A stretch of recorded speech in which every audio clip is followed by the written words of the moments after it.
بسم اللہ الرحمن الرحیم الصلاۃ والسلام علیک یا رسول اللہ خیرکم من تعلم القرآن وعلمہ۔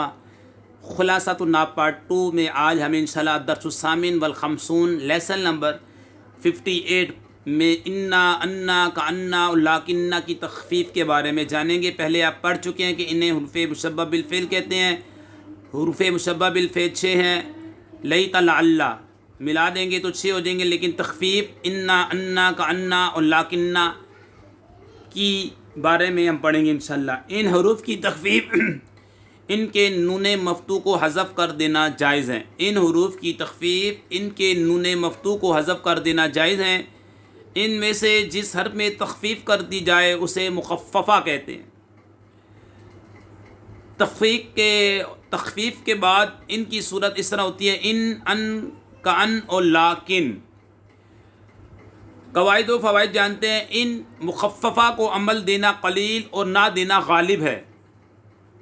ان مخففہ کو عمل دینا قلیل اور نہ دینا غالب ہے۔ اچھا، یہ اس صورت میں ہے جب کہ اس کے بعد اسم ہو، عمل دینا قلیل اور نہ دینا غالب ہے۔ ٹھیک ہے، آگے جیسے مثال بھی آ رہی ہے، یہ اس صورت میں جب کہ اس کے بعد اسم ہو اور عمل نہ دینے کی صورت میں اسے لام مفتوح لازم ہے۔ جیسے ان زیدن عالمن، یہاں پر عمل دیا ہے کیونکہ اس کے بعد اسم آ رہا ہے، اور ان بکرن لصادقن، یہاں پر عمل نہیں دیا کیونکہ اس کی خبر پہ لام مفتوحہ آ رہا ہے۔ ٹھیک ہے، اور اگر اس کے بعد فعل ہو تو یہ واجب الاحمال ہوگا، وَإِن كُنتُ لَمِنَ الصَّاخِرِينَ۔ ان مخففہ کے بعد اگر فعل ہو تو وہ افعال ناسخہ یعنی افعال ناقصہ، افعال مقاربہ اور افعال قلوب ہی میں سے ہوگا۔ اچھا، افعال ناقصہ آپ پڑھ چکے ہیں کہ وہ 17 ہیں: کانا، سارا، ذلہ، باتا، اصبحا، ادھا، امسا، آدا، خدا، رہا، ما زالا، منفقہ، ما باریہ، ما فاتحہ، ما داما، لیسا۔ یہ افعال ناقصہ ہے۔ افعال ناقصہ جملہ اسمیہ پر داخل ہو کر مبتدا کو رفع اور خبر کو نصب دیتے ہیں۔ مبتدا کو ان کا اسم اور خبر کو ان کی خبر کہتے ہیں۔ کان النبی رحیمن، یہ آپ پڑھ چکے ہیں۔ افعال ناقصہ 17 ہے: کانا، سارا، ذلہ، باتا، اصبحا، ادھا، امسا، آدا، غدا، رہا، ما زالا، منفقہ، ما باریہ، ما فاتحہ، ما داما، لیسا۔ اچھا، یہ کہہ رہے ہیں کہ ان مخففہ کے بعد اگر فعل ہو تو وہ افعال ناسخہ یعنی افعال ناقصہ ہم نے بتا دیے، یا افعال مقاربہ۔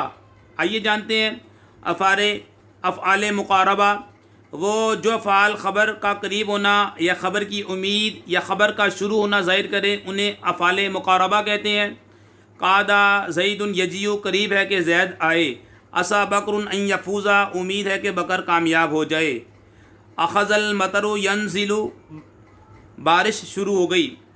افعال مقاربہ کی اقسام آپ پڑھ چکے ہیں کہ افعال مقاربہ 3 قسمیں ہیں: افعال مقاربہ، افعال رجا اور افعال شروع۔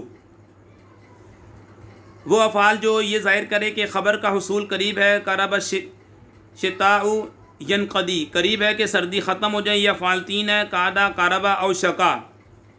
اور افعال رجا یہ بھی 3 ہے: عسیٰ، حرا، اخلولقا۔ افعال شروع، اور افعال شروع جو ہیں اخذ، جعل، انشا، تفقہ وغیرہ ہیں۔ افعال مقاربہ کے بارے میں پہلے کی ویڈیو میں تفصیلاً ہم نے بیان کیا، وہاں سے آپ دیکھ سکتے ہیں۔ اس کے بعد آپ نے سن لیا کہ افعال قلوب ہے کہ وہ افعال ناقصہ، افعال مقاربہ، افعال قلوب میں سے ہوگا۔ آئیے افعال قلوب کو بھی جان لیتے ہیں۔ وہ افعال جو افعال مبتدا اور خبر پر داخل ہو کر ان دونوں کو مفعول ہونے کی وجہ سے نصب دیتے ہیں، انہیں افعال قلوب کہتے ہیں۔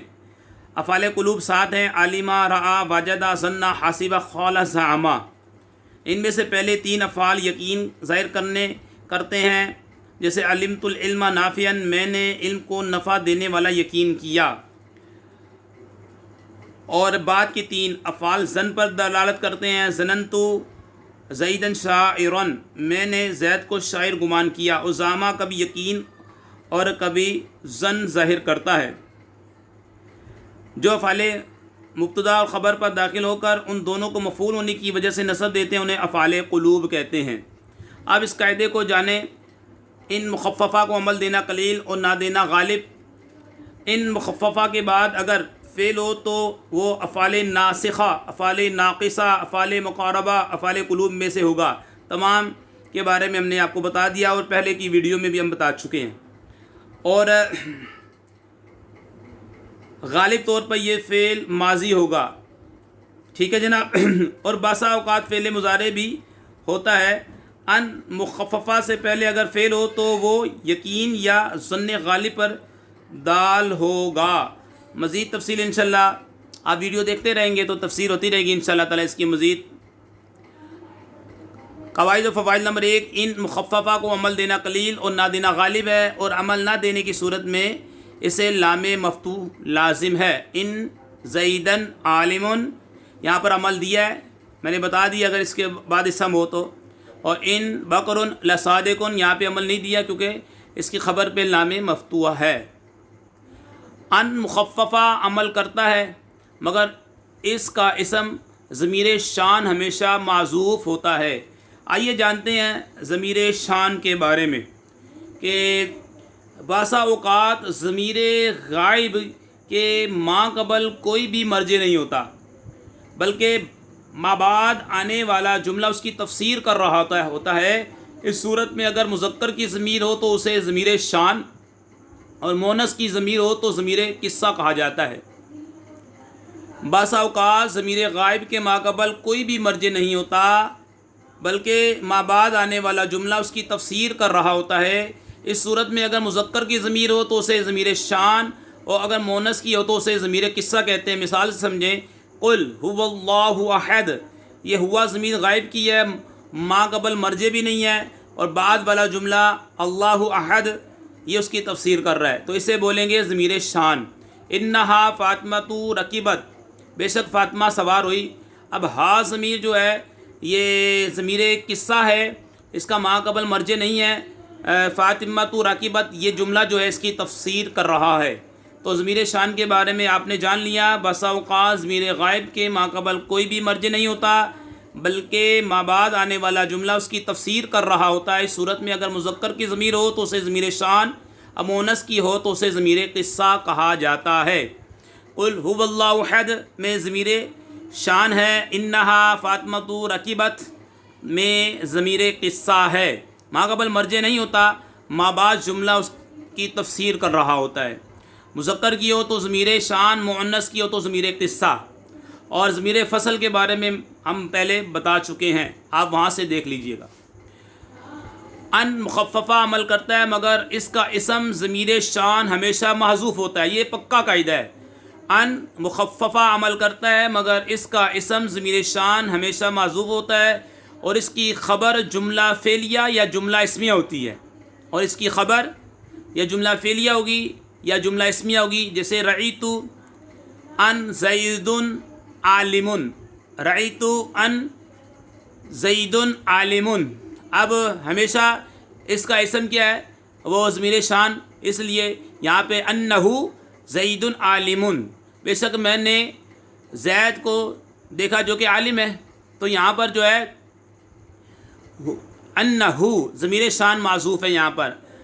عالم ان قد نلت الجائزۃ، میں جانتا ہوں کہ تحقیق نلتا تو نے انعام کو پا لیا۔ یہاں پہ انہو ہے، انہو یہاں پہ جو ہے ضمیر شان معذوف ہے۔ اب پہلی جو مثال دی ہے وہ زیدن، یہ جملہ اسمیہ کی ہے، اور ان قد نلت الجائزۃ یہ آپ کو معلوم ہے جملہ فعلیہ کی مثال دی ہے کہ قد فعل کا خاصہ ہے، فعل پہ داخل ہوتا ہے، اسم پہ داخل نہیں ہوتا۔ ان مخففہ عمل کرتا ہے مگر اس کا اسم ضمیر شان ہمیشہ معذوف ہوتا ہے، اور اس کی خبر جملہ فعلیہ یا جملہ اسمیہ ہوتی ہے۔ جملہ اسمیہ کی مثال رأیت ان زید عالم، اور اس کا جو اسم معذوف ہے ضمیر شان انہو زید عالم، یہ جملہ اسمیہ کی مثال ہے۔ عالم ان قد نلتا الجائزۃ، یہاں یہ جملہ فعلیہ کی مثال ہے۔ انہو یہاں پہ ضمیر شان معذوف ہے۔ 3 نمبر، ان مخففہ کی خبر جملہ فعلیہ مثبتہ ہو تو اس کے شروع میں قد کلمہ شرط یا حرف استقبال سین یا سوف آتا ہے۔ ان مخففہ کی خبر جملہ فعلیہ ہو مثبتہ ہو یعنی منفی نہ ہو مثبتہ ہو تو اس کے شروع میں قد کلمہ شرط یا حرف استقبال سین یا سوف آتا ہے، جیسے علمت ان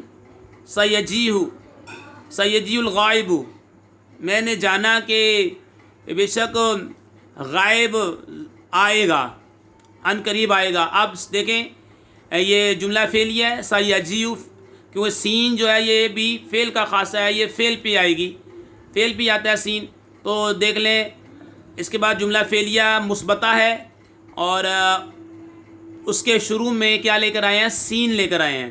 باقی کی مثال آپ خود بھی قیاس کر سکتے ہیں۔ ان مخففہ کی خبر جملہ فعلیہ مثبتہ ہو تو اس کے شروع میں قد کلمہ شرط یا حرف استقبال سین یا سوف آتا ہے۔ علمت ان سیجی الغائب کا ان مخففہ بھی عمل کرتا ہے، اس کا اسم ظاہر بھی ہوتا ہے اور ضمیر شان بھی۔ کان مخففہ بھی عمل کرتا ہے، اس کا اسم ظاہر بھی ہوتا ہے اور ضمیر شان بھی، جیسے کان ہندن قمرن، یہ کان یہ مخففہ ہے اور ہندن اس کا اسم ہے کیونکہ اس کا اسم منصوب ہوتا ہے، قمرن اس کی خبر ہے کیونکہ اس کی خبر مرفوع ہوتی ہے۔ ٹھیک ہے، یہ اس کا جو اسم جو ہے اس میں ظاہر آ گیا، عمل اس نے کیا ہے۔ اور کأن زید اسد، یہاں پہ کأن مخففہ ہے عمل کر رہا ہے، لیکن اس کا جو ہے یہاں پہ اسم ہے وہ اس میں ضمیر شان ہے، اس کا اسم ضمیر شان ہے۔ کأنہ زید اسد، کأنہ زید اسد، ضمیر شان کے بارے میں ابھی ہم نے آپ کے سامنے بتا دیا کہ بسا اوقات ضمیر غائب کے ماقبل کوئی بھی مرجع نہیں ہوتا، بلکہ بعد آنے والا جملہ اس کی تفسیر کر رہا ہوتا ہے۔ اس صورت میں اگر مذکر کی ضمیر ہو تو ضمیر شان اور مؤنث کی ضمیر ہو تو ضمیر قصہ کہتے ہیں۔ قل هو اللہ احد، اب قل هو اللہ، ہوا ضمیر ہے، غائب کی ضمیر ہے، ماقبل مرجع نہیں ہے۔ اللہ احد یہ اس کی تفسیر کر رہا ہے تو یہ ضمیر شان ہے۔ اور انہا فاطمہ راکبت، اب یہ ہاتھ ضمیر جو ہے مونس کی ہے، غائب کی ہے، پیچھے ماقبل مرجع نہیں ہے، اور فاطمہ راکبت یہ اس کی تفسیر کر رہا ہے تو یہ ضمیر قصہ ہے۔ اب سن لیں، کأن مخففہ بھی عمل کرتا ہے، اس کا اسم ظاہر بھی ہوتا ہے اور ضمیر شان بھی۔ کأن ہندن قمرن، کأن زید اسد، کأن زید اسد، اصل میں کأنہ زید اسد تھا۔ 5 نمبر، کأن مخففہ کی خبر جملہ فعلیہ ہو تو اس میں لم یا قد کا ہونا ضروری ہے۔ کأن مخففہ کی خبر جملہ فعلیہ ہو تو اس میں لم یا قد کا ہونا ضروری ہے۔ کأن لم ترا زیدن، قاعدہ سن لیں دوبارہ، کأن مخففہ کی خبر جملہ فعلیہ ہو تو اس میں لم یا قد کا ہونا ضروری ہے۔ کأن لم ترا زیدن، اب یہاں پر جو ہے جملہ فعلیہ اس کی خبر بن رہی ہے، آپ کو بتایا کہ اس کا جو ہے اسم ضمیر شان معذوف ہے یہاں پہ، تو اس کی خبر جو ہے جملہ فعلیہ بن رہی ہے، تو دیکھ لیں اسے شروع میں کیا ہے، لم آ رہا ہے، اور لم یہ آپ کو معلوم ہے فعل کا خاصہ، یہ فعل پہ داخل ہوتا ہے۔ لم ترا زیدن، بے شک تو نے زید کو نہیں دیکھا، لم ترا تو نے نہیں دیکھا زیدن زید کو۔ کأن قد زال الظل، کأن قد زال الظل، اب یہاں پر دیکھیں قد یہ جملہ فعلیہ ہے اور اس کی خبر جملہ فعلیہ ہے، تو اس سے پہلے قد کو لے کر آئے ہیں۔ کأنہ قد زال الظل، لیکن مخففہ عمل نہیں کرتا، زید عالم ولیکن اخوہ جاہل، تو یہ لیکن ہے، اس نے عمل نہیں کیا۔ میں دوبارہ اس کا خلاصہ پیش کر دیتا ہوں، اور تمرین نمبر 1، 2، 3 کی ویڈیو بعد میں بنائیں گے انشاءاللہ۔ انا، انا کا انا، لاکنہ کی تخفیف، ان حروف کی تخفیف، ان حروف کے نون مفتو کو حذف کر دینا جائز. ان میں سے جس حرف میں تخفیف کر دی جائے اسے مخففہ کہتے ہیں. ٹھیک ہے. تخفیف کے بعد ان کی صورت اس طرح ہوتی ہے، ان کا ان، لاکن. ان مخففہ کو عمل دینا قلیل اور نہ دینا غالب، اور عمل نہ دینے کی صورت میں اسے لام مفتوح لازم. ان مخففہ عمل کرتا ہے مگر اس کا اسم ضمیر شان ہمیشہ معذوف ہوتا ہے اور اس کی خبر جملہ فعلیہ یا جملہ اسمیہ ہوتی ہے. ان مخففہ کی خبر جملہ فعلیہ مثبتہ ہو تو اس کے شروع میں قد، کلمہ شرط یا حرف استقبال سین یا سوف آتا ہے. کان مخففہ بھی عمل کرتا ہے، اس کا اسم ظاہر بھی ہوتا ہے اور ضمیر شان بھی. کان مخففہ کی خبر جملہ فعلیہ ہو تو اس میں لم یا قد کا ہونا ضروری ہے، لیکن مخففہ عمل نہیں کرتا. اللہ پاک سے دعا ہے ہماری ویڈیو کو شیئر کریں، لائک کریں، حمید علی مدنی چینل کو سبسکرائب کریں. یا اللہ ان کے والدین پر اپنی رحمت برکت نازل فرما. وما علینا الا البلاغ المبین.